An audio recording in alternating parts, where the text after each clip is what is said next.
Morning আমার প্রিয় বন্ধুরা, কেমন আছো সবাই? ঘড়িতে এখন বাজে ভোর 4টে, বাইরেটা পুরো ঘুটঘুটে অন্ধকার। আর ভিডিওর টাইটেল আর থাম্বনেল দেখে তোমরা বুঝতেই পেরে গেছো কোথায় যাচ্ছি। খুবই সকাল সকাল বেরোবো, তাই এত তাড়াতাড়ি উঠে পড়েছি। চলো সংসারের যাবতীয় বাসি কাজকর্ম সেরে নিই, তারপর বেরিয়ে তোমাদের সাথে কথা হচ্ছে। তো তোমরা ভিডিওটা স্কিপ না করে দেখতে থাকো। বন্ধুরা বেরিয়ে পড়লাম। আমার মাম্মাও দেখো, মাম্মা হাই করে। আমার মাম্মাও বেশ নাচতে যাচ্ছে। এখন ঘড়িতে বাজে, আর এখন আমরা যাবো আন্দুল স্টেশনে। আমাদের বাড়ি থেকে আন্দুল স্টেশনের দূরত্ব হলো পায়ে হেঁটে ওই 35 থেকে 40 মিনিট সময় লাগে। মামার পাপা পিছনে আসছে। পায়ে হেঁটে বললাম কারণ হচ্ছে এই সময় তার কোনো টোটো পাবো না, পায়ে হেঁটে হেঁটেই আমাকে যেতে হবে। তো চলো হাঁটাও, মামা বলে চলো, বলে চলো চলো বাবু চলো হাঁটা শুরু করো। আমি কষ্ট করে হেঁটে হেঁটে আন্দুল স্টেশনে পৌঁছে গেছি। এবার লোকাল ধরে হাওড়ায় যাবো। প্রচুর ঘাম বেরিয়েছে, কারণ মামাকে কোলে নিয়ে আসতে হচ্ছিল। চলো এবার ট্রেন ধরবো, জানি না কখন আসবে। এত সকালবেলা ট্রেন তো অনেকে লেট করে, কখন আসে দেখা যাক। ওয়েটিং কি গরম। অনেক কষ্ট করে আমরা হাওড়ায় পৌঁছাতে পারলাম ফাইনালি, কারণ আমাদের 6:20 খড়গপুর লোকালটা দিয়েছে 7টার সময় আন্দুলে। এই সবে পৌঁছাতেই আমাদের বেলুড়মঠ ট্রেন ঢুকে পড়েছে। আর এই ট্রেনটা আমার প্রতিদিন সকাল 7:40 এই 6 নম্বর প্ল্যাটফর্ম থেকেই ছাড়ে। আর ওখানে কি স্টপ হয়ে যাবে, ওখান থেকে 4:40 নাগাদ এই ট্রেনটা আবার রিটার্ন আসবে। আর এখন হাতে বেশি সময় নেই, 7:30টার ওপর হয়ে গেছে। চলো বেশি দেরি করে ট্রেনে উঠে পড়ি। চলো এবার বেলুড়মঠে গিয়ে দেখা হবে। পুরো কারেক্ট টাইম 7:40 আমাদের ট্রেন ছেড়ে দিল। ট্রেন পুরো ফাঁকাই, এই ট্রেনটা সবসময় ফাঁকাই থাকে। এরকম দেখো পুরো ফাঁকা। লোক আজকে উৎসব আছে বলে মেন, তাও 2-4টা লোক হয়েছে। আমাদের ট্রেন বেলুড়মঠ স্টেশনে ঢুকছে। ঘড়িতে এখন বাজে 8:11। 8 ঘন্টা সময় লাগলো আমাদের বেলুড়মঠ স্টেশনে পৌঁছাতে।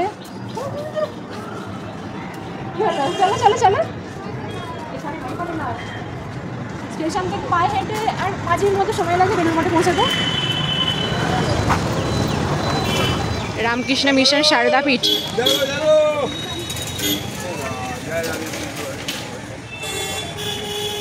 ভিতরে এখানে ক্যামেরা নিয়ে ঢোকা অ্যালাউ নেই, তাই তোমাদের বাইরে থেকে দেখিয়ে দিচ্ছি। খুবই সুন্দর করে সাজানো চারিপাশটা।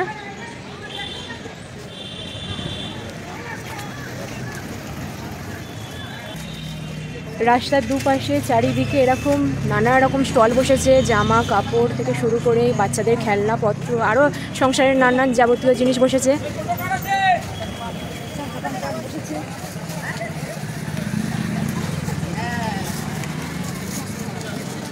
এইটাই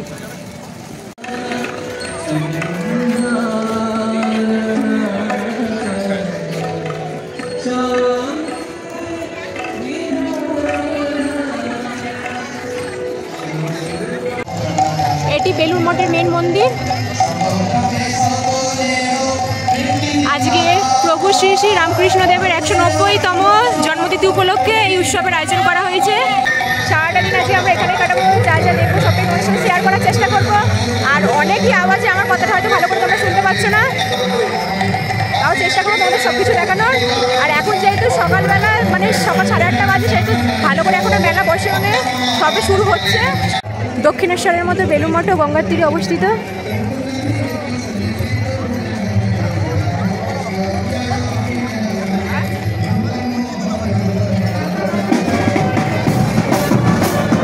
এটি হচ্ছে মা সারদা মায়ের মন্দির।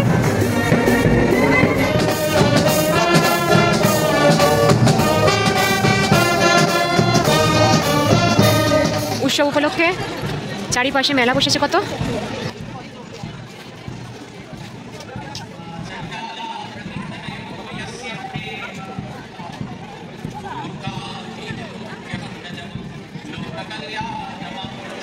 বেলুড় মঠের ভিতর দিয়েই এইদিকে ফেরিঘাট যাওয়ার রাস্তা।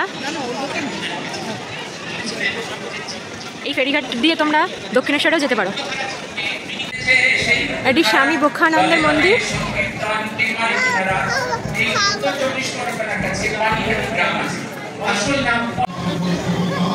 বেলুড় মঠে আসা যাত্রীদের জন্য বিভিন্ন জায়গায় এরকম জলপানের ব্যবস্থা করা হয়েছে। বিভিন্ন জায়গায় অনেক অনেক স্টল বসেছে। এখানে চা বিস্কুট আর বাচ্চাদের জন্য লজেন্স দিচ্ছে। লাইনে দাঁড়িয়ে করলাম চেক করা যায়। ঢালা রোদ বেরিয়ে গেছে, সবে 11টা বাজতে আছে। ঢালা রোদ।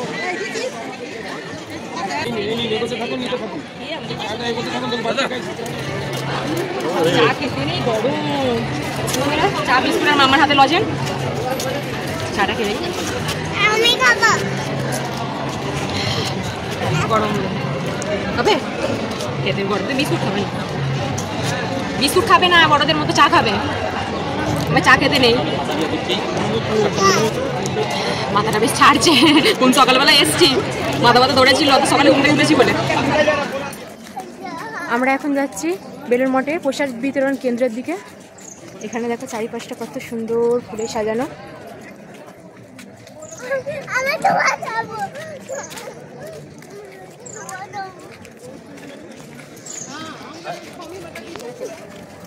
এই যে সুবিশাল বিল্ডিংটা দেখতে পাচ্ছি, এটাই হচ্ছে বেলুড় মঠের প্রসাদ বিতরণ কেন্দ্র, মা শারদা সাদে ব্রত ভবন। পুরোপুরিভাবে এটা তৈরি হয়ে গেছে। আগের বছর যখন এসেছিলাম এখানে, তখন এটা কিছুটা কাজ বাকি ছিল। আমাদের এখানে সুবিশাল বিল্ডিংটা দেখলাম, তারই ভিতরে একটা প্রসাদ বিতরণের স্টল।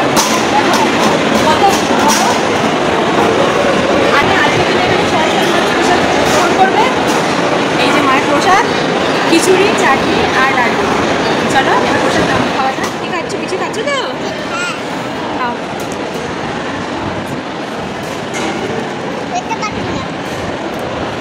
ঠাকুরের ভোগ তো অমৃত, এর কোনো রিভিউ হয় না।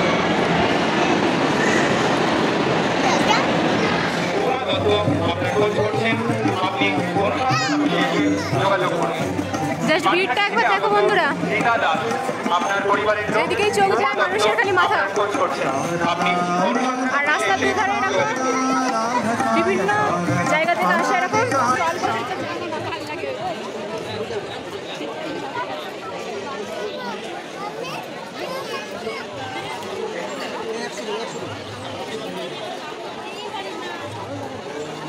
ভালো লাগছে।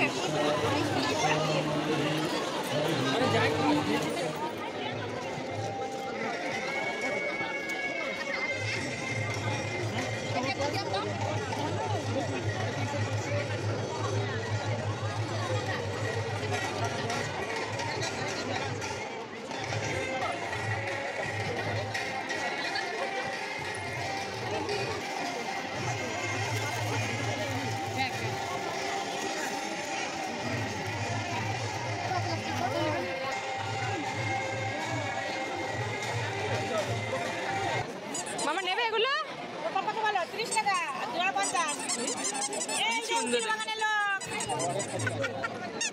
নেবে এগুলো আছে না? দাঁড়া দাঁড়া, হাত দিয়ে টানাটানি করো না। নেবে?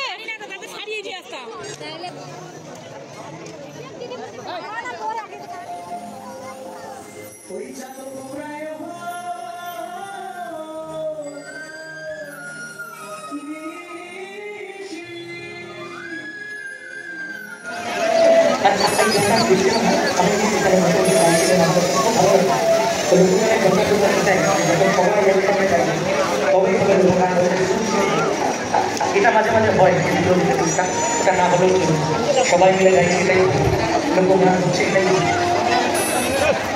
কাছে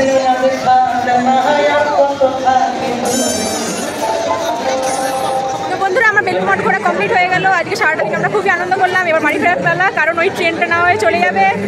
তো চলো এবার বাড়ি ফিরি। আজকে ভিডিওটা তোমাদের কেমন লাগলো তোমরা কমেন্ট করো, অবশ্যই জানিও। ভালো লাগলে একটা লাইক করো। তো আজকের মতো টাটা, বাই বাই, ভালো থেকে সবাই। শীত, গ্রীষ্ম, বর্ষা, মক্কা খেতে হেভি লাগে, ঠিক না বন্ধু? বলো হেভি লাগে।